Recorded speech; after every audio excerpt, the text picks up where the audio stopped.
বামুন্দিত সমূহীয়া মৎস্য চিকাৰত নামিল গয়া ৰাইজ। হাজোৰ পশ্চিমবংগৰ মৌজাৰ বামুন্দি ৰাইজ গয়াৰহৰ ঐতিহাসিক সভা গোন্ধ উৎসৱ আজিৰে পৰা দুদিনীয়াকৈ আৰম্ভ হৈছে। বামুন্দিৰ শ্ৰী শ্ৰী গোপালেশ্বৰ গোসাঁই ঘৰ প্ৰাংগণত সভা গোন্ধ উৎসৱ অনুষ্ঠিত হৈছে। প্ৰায় 1200 পৰিয়াল থকা ঐতিহ্যমণ্ডিত এই গাঁওখনৰ অন্যতম উৎসৱ সভা গোন্ধ উৎসৱ। প্ৰতি বছৰে 5 আৰু 6 মাঘত অনুষ্ঠিত হয়। সভা গোন্ধৰ এক ঐতিহাসিক পৰম্পৰা হৈছে সমূহীয়া মৎস্য চিকাৰ। তেনে পৰম্পৰা সৰুগত কৰিয়ে আজি পুৱাৰে পৰা জলাশয় অঞ্চলৰ ৰাইজে সমূহীয়া মৎস্য চিকাৰ কৰে। ইফালে বামুন্দিৰ সভা গোন্ধৰ এক ঐতিহাসিক পৰম্পৰা হৈছে সিধা দিয়াৰ পৰ্ব। 172 বছৰীয়া পুৰণি সভা গোন্ধ উৎসৱৰ পশ্চিমবংগৰ মৌজাক সাৱৰি 16খনকৈ গাঁৱৰ ৰাইজক সিধা দিয়া প্ৰথা বিৰল আৰু অভিনৱ পৰ্বৰূপে চিহ্নিত হৈ আহিছে। তীৰ্থনগৰী হাজোৰ বামুন্দিত ইতিমধ্যে বামুন্দিত প্ৰতিটো মাঘ মাহৰ 5 তাৰিখে যি এখেতসকলৰ গণ উৎসৱ, এই গণ উৎসৱ উপলক্ষে এই জলাশয়ত জাল জুলুকি লৈ ইয়াৰ অসংখ্য লোকে মাছ মৰাৰ যি প্ৰক্ৰিয়া এই ব্যৱস্থা অব্যাহত ৰাখিছে। ইয়াৰ সামগ্ৰিক পৰিৱেশ দেখুৱাবৰ কাৰণে মই মোৰ কেমেৰা পাৰ্চনক অনুৰোধ জনাইছো আৰু পোনে পোনে আহিছো। ইয়াৰ জ্যেষ্ঠ নাগৰিকসকল আছে, তেখেতসকলৰ লগত আমি কিছু কথা পাতিবলৈ যত্ন কৰিম।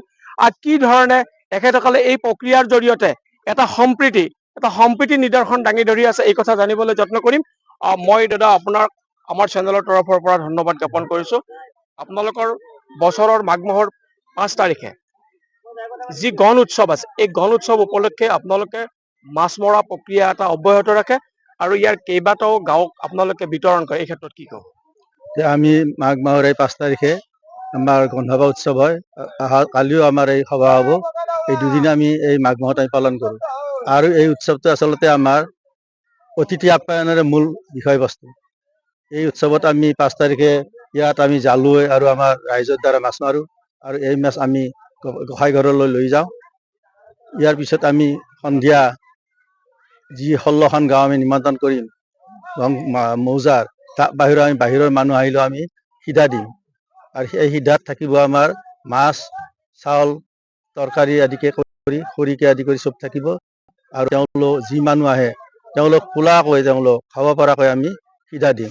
এই সিধা পৰ্ব আজি চলি আছে আৰু এই পৰ্বটো আজি 172 বছৰত পৰিল। 172 বছৰত আপোনালোকৰ এই উৎসৱ গঢ় কিলে ন?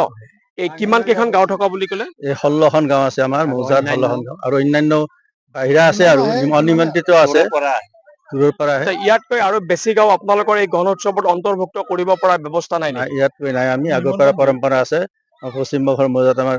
আমি ক'ব গ'লে আৰু হিন্দু গাঁও আমাৰ যিখিনি আছে 16খন গাঁও আছে, হিন্দু গাঁওখনক আমি মাতো। এইটো এটা সম্প্ৰীতি নিদৰ্শন নহয় নে, সমন্বয়ৰ বাৰ্তা নহয় নে বাৰু? হয়, পুৰা সম্পূৰ্ণ হয়। কিয় হয়, ইয়াৰ দ্বাৰা আমি এই মৌজাখনক আমি এক কৰি ৰাখিছো ইয়াৰ দ্বাৰাই। আৰু আমাৰ এই পৰম্পৰাটো আমি সেই তাহানিৰ পৰাই আমাৰ পূৰ্বপুৰুষসকলে 1854 চনতে আৰম্ভ কৰিছিল আৰু আজিলৈকে আমি 172 বছৰে এই প্ৰথাটো চলাই আছো আৰু আমি ভাবো যে ইয়াৰ দ্বাৰাই আমাৰ মৌজাৰে নহয় আৰু অন্যান্য আমাৰ অসমৰ বাকী গাঁৱৰ এটা সংহতি আহিব বুলি আমি ধাৰণা কৰো। হয়, এই ক্ষেত্ৰত মই এটা কথাকে ক'ব লাগিব, এই যিটো গণ উৎসৱ আছে বামুন্দিৰ ৰাজগড়ৰ উদ্যোগত আয়োজন কৰা যি গণ উৎসৱ, এইটো আজু ককাৰ দিনৰে পৰা চলি আছে। ইতিমধ্যে 172টা বছৰত ভৰি দিলে আৰু ইতিমধ্যে এখেতসকলে 14খন গাঁৱক ইয়াক অন্তৰ্ভুক্ত কৰিছে, 16খন গাঁৱক অন্তৰ্ভুক্ত কৰিছে। এই 16খন গাঁৱৰ মাজত এখেতসকলে এটা সম্প্ৰীতি নিদৰ্শন দি আছে, এটা সমন্বয়ৰ বাৰ্তা দি আহিছে। তেখেতসকলে এই উৎসৱটোৰ জৰিয়তে এই 16খন গাঁৱৰ লোকসকলক যিয়ে আহে তেখেতসকলক চাউল, খৰিকে আদি কৰি দিয়াৰ ব্যৱস্থা কৰিছে, মাছ দিয়াৰ ব্যৱস্থা কৰিছে। আমি আৰু আন এগৰাকী ব্যক্তি আছে, আমি তেখেতৰ লগতো কিছু কথা পাতিবলৈ যত্ন কৰিম। মই আমাৰ কেমেৰা পাৰ্চনক আগুৱাই আহিবৰ কাৰণে অনুৰোধ জনাইছো। সক্ষম হৈছে যে যিহেতু গণ উৎসৱ বামুন্দিৰ ৰাজগড়ৰ উদ্যোগত কেনে লাগিছে মাছ মাৰি? ভাল লাগিছে, বিৰাট ভাল লাগিছে। এনে কি মাছ পোৱা গৈছে? ৰৌ, মিৰ্কা, ভকুৱা, বল্লি আৰু বহুত আৰু মানে এই ৰাইজক কেনেধৰণে আপোনালোকে বাৰ্তা দিব এই অনুষ্ঠানটোৰ জৰিয়তে? ৰাইজক মানে আমি যি মাছ মাৰি পেলাই যিবিলাক ডাঙৰ মাছ আছে এইটো ৰাইজক দিয়া যায়, বাকী সৰু মাছবিলাক ঘৰত লৈ যোৱা যায়। ধন্যবাদ। ইতিমধ্যে এগৰাকী ব্যক্তিয়ে উল্লেখ কৰিছে, মাছমৰীয়াই উল্লেখ কৰিছে, তেখেতসকলে যিবিলাক ডাঙৰ মাছ আছে ডাঙৰ মাছসমূহ কমিটিলৈ প্ৰেৰণ কৰে আৰু সৰু সৰু মাছবিলাক তেওঁলোকক ঘৰত খাবৰ কাৰণে ইতিমধ্যে কমিটিয়ে তেওঁলোকক অনুমতি প্ৰদান কৰিছে। আন এগৰাকী ব্যক্তি আছে, আমি তেখেতৰ লগতো কিছু কথা পাতিবলৈ যত্ন কৰিম। মই কেমেৰা পাৰ্চনক অলপ আগুৱাই আহিবৰ কাৰণে অনুৰোধ জনাইছো। বামুন্দিৰ ৰাজগড়ৰ যি ভঁৰাল, এই ভঁৰালটোতে এই বৃহত্তৰ এলেকাটোৰ লোকসকলে ভিন্ন ধৰণৰ পাচলি মজুত কৰা দেখা গৈছে। পানীলাও, আনহাতে আলু, চাউল আদিকে ভিন্ন ধৰণৰ সামগ্ৰী ইয়াত মজুত কৰা হৈছে।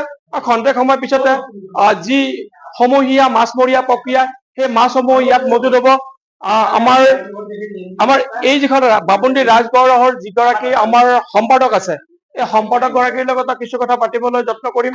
মই মোৰ কেমেৰা পাৰ্চনক অলপ আগুৱাই আহিবৰ কাৰণে অনুৰোধ জনাইছো। দাদা, আপোনালোকৰ যি গণ উৎসৱ মাঘৰ মাহৰ প্ৰতিটো 5 তাৰিখে আপোনালোকে উলহ মালহেৰে উদযাপন কৰে, নমস্কাৰ, মই আপোনালোকক এই চেনেলৰ দ্বাৰা ধন্যবাদ জনাইছো। সমূহ অসমবাসীক ভোগালী বিহু আৰু নৱবৰ্ষৰ আন্তৰিক শুভেচ্ছা জনাইছো। আমাৰ প্ৰতি বছৰে মাঘৰ 5 তাৰিখ আৰু 6 তাৰিখে এইটো উৎসৱ আমাৰ আটা পিতাসকলৰ দিনৰ পৰা চলি আহিছে, আৰু সেই উৎসৱটো আমি ধৰি ৰাখিবৰ কাৰণে আমাৰ নতুন প্ৰজন্মই এতিয়া নতুনকৈ চিন্তা চৰ্চা কৰি আছো। এতিয়া আমাৰ এই 1854 চনতে এইটো আমাৰ আৰম্ভ হৈ এতিয়া আমাৰ 172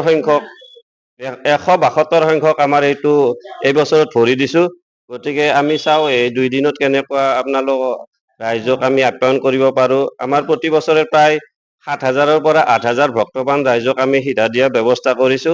মাছ, চাউল, আলু, এই পানীলাও, খৰি, মানে যিখিনি আমাৰ খাদ্যত লাগে আৰু গোটেইখিনি আমি তেখেতসকলক যোগান ধৰো। আৰু আমাৰ প্ৰতি ঘৰ বামুণীৰ যিকোনো এঘৰ মানুহৰ ঘৰত তেওঁলোকে এইটো ৰান্ধি খাব পাৰে।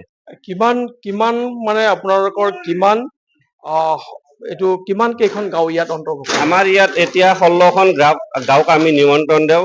তাৰোপৰি আৰু অন্যান্য ব্যক্তিসকলকো আহে, আমি তেখেতসকলকো আমি সিধা দিওঁ। এইটো এটা সম্প্ৰীতিৰ নিদৰ্শন নহয় নে, একতাৰ এনাজৰী নহয় নে বাৰু? হয় হয়।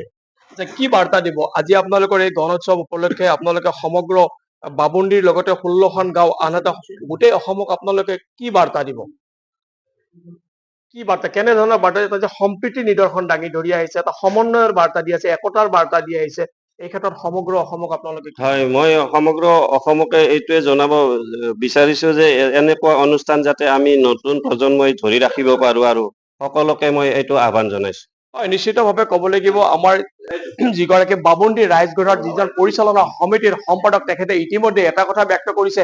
এইটো হৈছে এই যিটো প্ৰতিটো বছৰৰ মাঘ মাহৰ 5 তাৰিখে যিটো অনুষ্ঠান, বামুণীআটীৰ যিটো অনুষ্ঠান গণ উৎসৱ, এই গণ উৎসৱত এটা ঐতিহাসিক উৎসৱ। এইটো ককা আজো ককা দিনৰে পৰা চলি আহিছে। আনহাতে 172 বছৰত এই গঢ়কিলে, আৰু এইটো এটা এনেকুৱা বাৰ্তা প্ৰেৰণ কৰিছে যে এটা সম্প্ৰীতিৰ বাৰ্তা প্ৰেৰণ কৰিছে, এটা সম্প্ৰীতিৰ নিদৰ্শন দাঙি ধৰিছে, এটা সুবাৰ্তা প্ৰেৰণ কৰিছে। এখেতসকলে অনাগত দিনত কেনেধৰণে এই যি প্ৰক্ৰিয়া, এই যে গণ উৎসৱ কি ধৰণে অব্যাহত ৰাখিব, নৱপ্ৰজন্ম ইয়াক কেনেধৰণে ধৰি ৰাখিব, এইটো লক্ষণীয় হ'ব। হাজো শুৱালকুছিৰ পৰা মজিবুৰ ৰহমানৰ ৰিপৰ্ট, JBB ভাৰত।